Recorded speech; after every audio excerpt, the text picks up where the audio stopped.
So Hogue has been trying to copy Benchmade for quite a while. I think the Deca was a direct shot at the bug out, along with a couple other models. They adopted very quickly the axis lock. The second the patent expired, and they've taken a lot of cues from Benchmade, which I think is actually a really good thing, because Benchmade's products are very, very popular with good reason. Their designs are very good. They're classic. They're timely, and so it's not surprising that Hogue would do that also. But Hogue obviously has its own styling and design on this. This is a Tonto. Obviously, Benchmade does a lot of the reverse Tonto. The styling is very different on this in the handle than Warren Osborne's design. But there are many, many similarities between this and the 940. And so I am going to discuss that a little bit. I don't have a 940 with me to show you, but I will say the size on this is pretty much what a 940 is going to be. The scales on this are titanium, and obviously they have this nice milling on them, which is excellent. I'm going to show you the milling on both sides here. As you can see, it is contoured. As you can see, the light reflect, and it is milled into this very cool pattern. So very nicely done on Hogue's part in that regard. And the handle is also extremely comfortable. It's a slab construction, as you can see. Has the jimping here, just like the 940 does.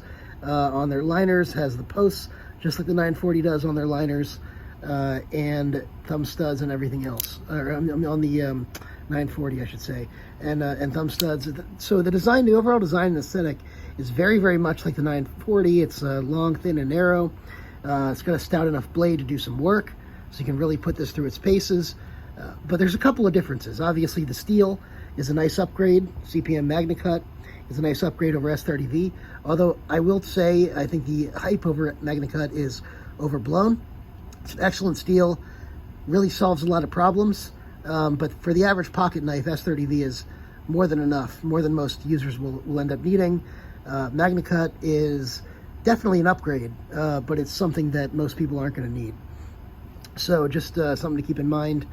As far as the design on the blade, I love the sort of compound grind it has here on the Tonto. As you can see, it has sort of this, this hollowish grind on this end, and then you got a separate flat on the Tonto end. So very cool. It's a very shallow hollow, if it is hollow. It feels mostly flat, but it appears that it may be a hollow grind. So just be aware of that, guys. On the blade shape, it does have that Tonto profile, not the reverse Tonto that you'll see on the 940, but it is very usable, and the blade thickness and everything is pretty on point. The handle thickness with what a 940 is, so very cool. The clip on this, you're going to end up getting this. The clip is, as you can see, slightly recessed. The screw heads, though, are crowned, which I don't like. I would have liked for them to do some flat screws, obviously, because that can interfere with it getting in your pocket. I will say I haven't had any problems, so I don't think it's a huge deal, but that does matter to some people, so I just want you to be aware that if you want flat screws, you're going to be disappointed because they don't have them on this. The pivot is kind of cool on this as well, and the titanium on the handles is a nice upgrade over the aluminum. This has a raw titanium feel. It does not have that aluminum chalky sort of feel that the Benchmade 940 has. So just be aware of that. And yeah, it's a great work knife. There is one major drawback, one fatal flaw to this, that I know this isn't out in most places.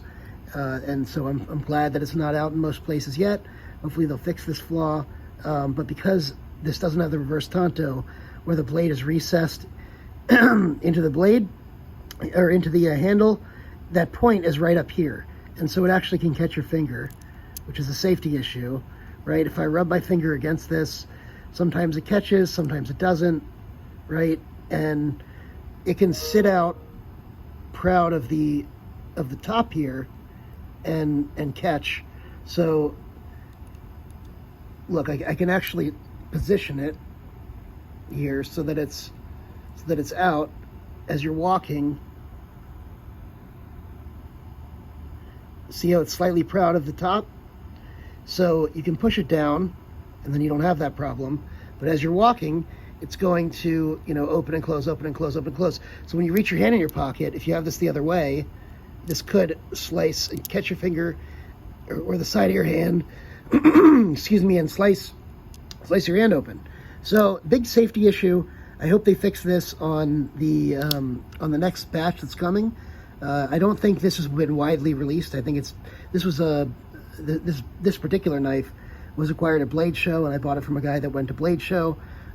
So it was very, very limited release from Blade Show, but it hasn't been widely released as far as I'm aware. So when they do the wider release, and I think it's going to be a collector series, sort of limited edition knife, when they do that wider release, I really hope they fix that issue. I think they could fix the issue by just making this this area a little bit more pronounced, just a little bit more pronounced. Maybe a couple thousandths of an inch might do it, but those thousandths of an inch definitely make a difference, and is, for me, is a fatal flaw to this knife. It's the main reason that I've decided to sell this knife, and I have sold it, and I'm not going to be keeping it. But I would have hoped that that they would have fixed this. So, yep, that's what we got on this. You guys give me a shout, and go ahead and comment below. Hit the like button. Hit the subscribe. And I hope this video has been helpful. Thank you.